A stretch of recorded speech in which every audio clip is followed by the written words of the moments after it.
Imagina a cena, dezembro de 1937, Los Angeles. O Casey Circle Theater, sabe? Todo iluminado, a estreia de Branca de Neve e os Sete Anões. Um marco, né? Totalmente. E no meio daquele glamour todo, a gente tem um Walt Disney de 36 anos. Ele tava, assim, ao mesmo tempo super feliz e absolutamente apavorado. E ele era um perfeccionista num nível visceral, digamos assim. Exato.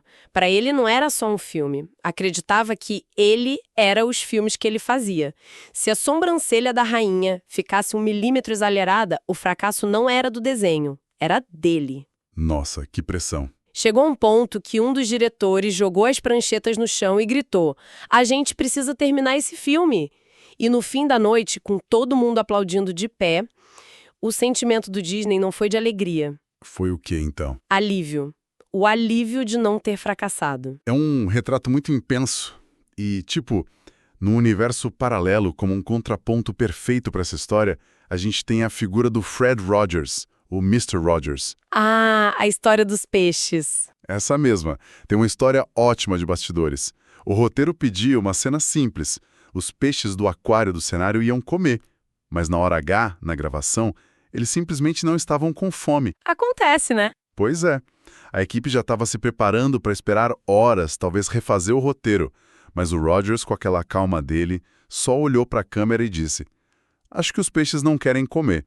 Vocês sabem como é, às vezes a gente não tá com fome." E essa frase virou emblema, né? Os peixes precisam mesmo comer. Exatamente. Um lembrete de que a vida não cabe num roteiro e que forçar a barra às vezes tira toda a espontaneidade. E essa tensão, sabe, entre o perfeccionismo que aprisiona, tipo do Disney, e essa busca por excelência que flui, como a do Rogers. É exatamente isso que a gente vai investigar hoje. Uhum. Nossa fonte é o livro Não Se Cobre Tanto, da psicóloga Ellen Hendrickson, que faz uma análise bem profunda sobre o que é o perfeccionismo e por que ele pode ser, assim, tão paralisante. Exato. E a nossa missão aqui é ir um pouco além daquela ideia de que perfeccionismo é só ter padrões elevados. O argumento central do livro é que o perfeccionismo clínico, aquele que machuca, não é sobre a busca da perfeição. É sobre o quê, então? É sobre a sensação constante, sabe? Aquela sensação corrosiva de nunca ser boa o bastante. Então a gente vai mergulhar nas origens disso, entender como se manifesta e, o mais importante, explorar as ferramentas que a autora propõe para a gente recalibrar nossa relação com essa força. Certo, então vamos desvendar isso. A autora fala que essa estrutura toda se apoia em 2 colunas, né? Qual seria a primeira? A primeira coluna é o que a pesquisadora Rose Shafran, que é citada no livro, chama de relacionamento hipercrítico. É basicamente a forma como a gente se trata. A nossa voz interna. Exatamente. O perfeccionista vive com um crítico interno que tem um megafone. Essa voz foca obsessivamente no que está errado, no mínimo defeito, e ignora os 99% que estão certos. E o que acontece quando a pessoa atinge o objetivo? Aí que está o mais curioso. Em vez de comemorar, ela imediatamente desvaloriza a conquista. Pensa algo como: se eu conseguia é porque a meta não era tão difícil assim. A linha de chegada está sempre se movendo. Nossa, isso é desgastante só de ouvir. É como correr uma maratona e quando você cruza a linha final, alguém te fala que, na verdade, a corrida tem mais 5 quilômetros. E essa pessoa é você mesma. Exato. E a segunda coluna, pelo que eu entendi, ela vai ainda mais fundo, mexe com a nossa identidade. Isso. A segunda coluna é a superavaliação. É aqui que a coisa fica perigosa. A nossa autoestima se torna totalmente dependente do nosso desempenho. Deixa de ser eu cometi um erro e vira eu sou um erro. Precisamente. Atingir ou não nossos padrões absurdos se confunde com o nosso valor como ser humano. A autora dá exemplos muito claros. O estudante que acha que o valor dele está nas notas, o atleta que se define pela última performance, o profissional que vê um projeto recusado como uma prova da sua incompetência total. Isso, a lógica interna é devastadora. Se eu falei nisso, então eu sou um fracasso. Essa ideia da superavaliação é muito poderosa. É como se a nossa identidade fosse um castelo de cartas construído só com os nossos feitos. Qualquer ventinho, qualquer erro e tudo desmorona. Isso me faz pensar. Ninguém nasce assim. Essa arquitetura mental é construída com o tempo. A gente aprende esse comportamento em algum lugar, né? Com certeza, esses padrões não surgem do vácuo. Hendrickson mostra como as sementes do perfeccionismo são muitas vezes plantadas na infância. E tem um experimento da Universidade Macquarie, na Austrália, que ilustra isso de uma forma brilhante. Ah, o das crianças desenhando? Esse mesmo. Os pesquisadores montaram uma tarefa simples. Crianças pequenas tinham que copiar umas formas geométricas, com as mães observando. E aí dividiram as mães em 2 grupos com instruções diferentes, foi isso? Exatamente. Um grupo de mães foi instruído a dar um feedback mais perfeccionista. Coisas do tipo, olha, você precisa copiar direitinho, senão não vai ser o melhor desenho. Pressão total. Sim. Já o outro grupo foi orientado a dar um feedback mais relaxado, focado no processo. Tipo, que legal que você está tentando. Tudo bem se não ficar certinho. O importante é se divertir. Eu imagino que a pressão tenha feito as crianças do primeiro grupo se esforçarem mais e talvez ter um resultado melhor. É o que a intuição diz, né? Mas o resultado foi o oposto. E é por isso que o estudo é tão revelador. As crianças que receberam o feedback relaxado não só cometeram menos erros. Sério? Sério. Como a qualidade final dos desenhos delas foi objetivamente avaliada como superior. A pressão perfeccionista não melhorou o desempenho. Pelo contrário. Ela travou a criatividade, gerou ansiedade. Exato. O medo de errar impediu que elas acertassem. Mas um único comentário de uma mãe num experimento teria um impacto tão grande assim? Ou a gente está falando de um padrão que se repete por anos? Ótima pergunta. O experimento é um microcosmo de um processo que dura anos. Não é um comentário, mas um ambiente, uma cultura familiar. A autora descreve alguns modelos familiares que cultivam o perfeccionismo. Um dos mais comuns é o modelo de expectativas sociais. Que seria a família onde o amor parece que tem um preço, uma condição. Basicamente, sim. Nesse modelo, a aprovação, o afeto dos pais é condicional ao desempenho. A mensagem é que você é amada porque tira boas notas, porque se comporta bem. Entendi. A autora cita o exemplo de um pai que diz: não me importo com o que você vai ser, mesmo que seja lixeiro, mas você tem que ser o melhor lixeiro do mundo. Parece um incentivo, né? Mas a mensagem subliminar é aterrorizante. Se você não for o melhor, você não é digno do meu orgulho.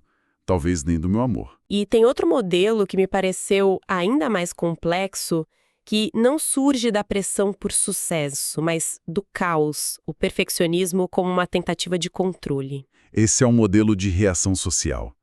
Imagina uma criança crescendo num ambiente imprevisível, um divórcio conturbado, instabilidade financeira. A criança não tem controle sobre o caos. Ela não pode fazer nada sobre as coisas grandes. Nada. Então ela se agarra à única coisa que pode controlar, seu próprio desempenho. As notas, o quarto arrumado, o comportamento exemplar. O perfeccionismo vira uma ferramenta de sobrevivência, sabe?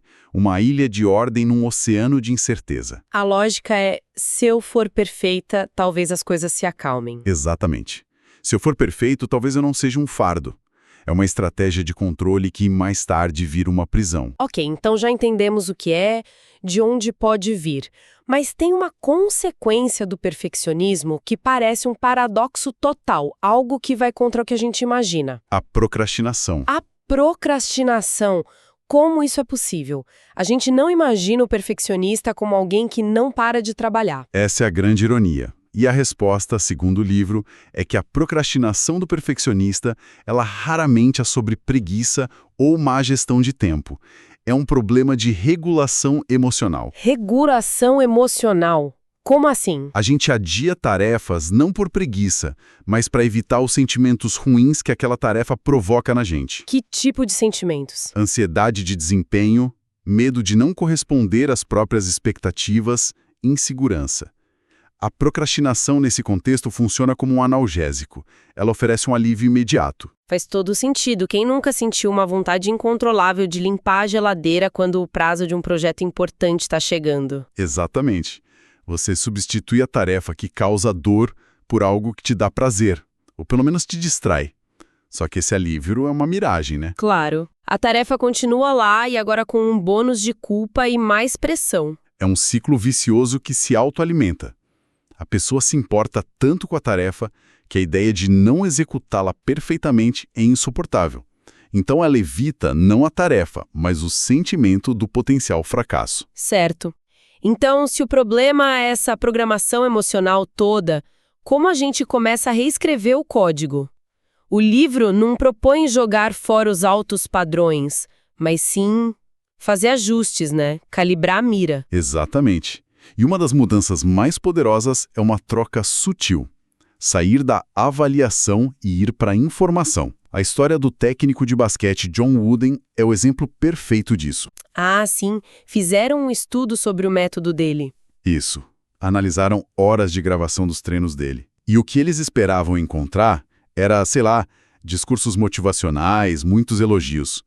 Mas a realidade foi outra. O que eles descobriram? Que Wooden raramente usava palavras de avaliação, como bom trabalho ou isso foi ruim.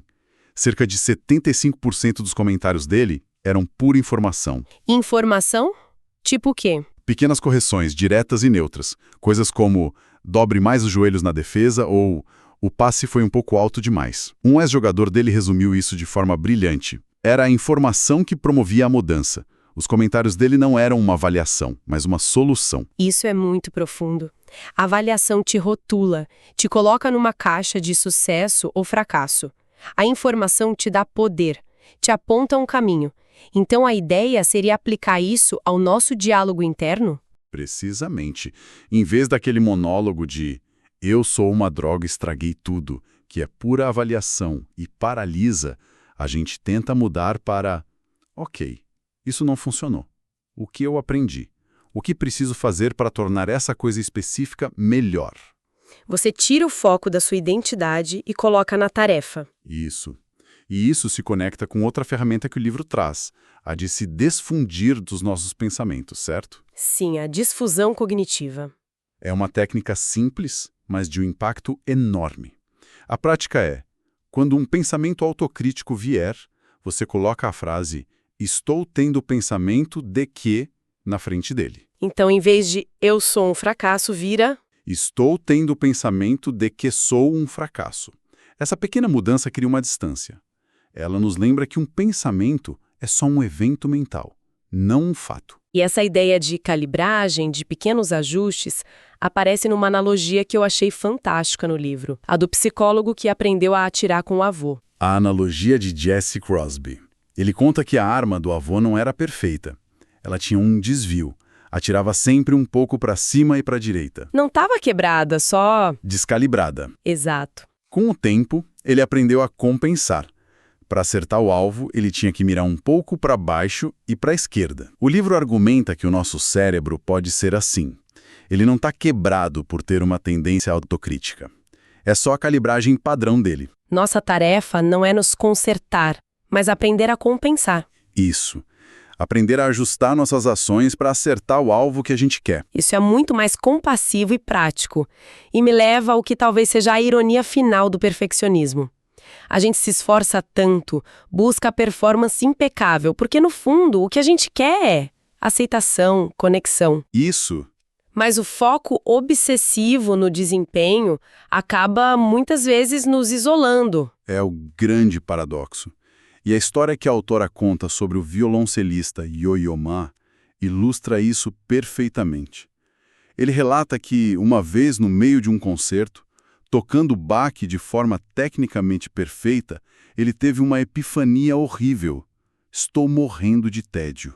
Uau! No auge da performance. Ele percebeu que a busca pela nota perfeita o tinha desconectado da emoção da música e, por consequência, do público. Ali ele decidiu que dedicaria o resto da vida não à perfeição humana, mas à expressão humana. A performance impecável pode gerar admiração, mas a admiração te coloca num pedestal. E um pedestal é um lugar muito solitário, né? Exato.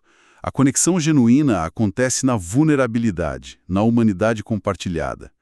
Nos erros, o pertencimento não precisa ser conquistado com uma performance perfeita. E a história da jovem violoncelista, a Dima. que o livro conta fecha esse ciclo de um jeito muito emocionante. Sim, é a conclusão perfeita. Dima era uma jovem musicista que se sentia super intimidada pelos colegas mais velhos da orquestra. Ela achava que precisava tocar cada nota perfeitamente para que eles a aceitassem. Depois de um recital, ela ficou meses sem vê-los. Quando finalmente os reencontrou, eles a cumprimentaram com um carinho genuíno, perguntando por onde ela andava. E ali, a ficha caiu. O pertencimento dela àquele grupo não tinha nada a ver com a qualidade do último solo dela. Eles simplesmente gostavam dela. Por quem ela era. Por quem ela era. Então, o que fica claro depois dessa análise é que o perfeccionismo é uma espécie de identidade equivocada. A gente acredita que é o nosso desempenho. E por medo de falhar, a gente procrastina. Não por preguiça, mas para evitar esse julgamento emocional que nós mesmos criamos. A solução não é se esforçar menos, mas desvincular o nosso valor da tarefa.